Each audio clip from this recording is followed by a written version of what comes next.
Here we have a Bosch washing machine. To start using it, make sure that the main switch over here is switched on. Open this door, put in your clothes, close it.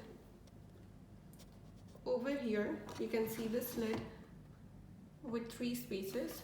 This is for liquid detergent, powder detergent and the clothes softener. Close this. Over here you can see multiple degrees and the options, so you can select using this knob by turning it to the right or to the left.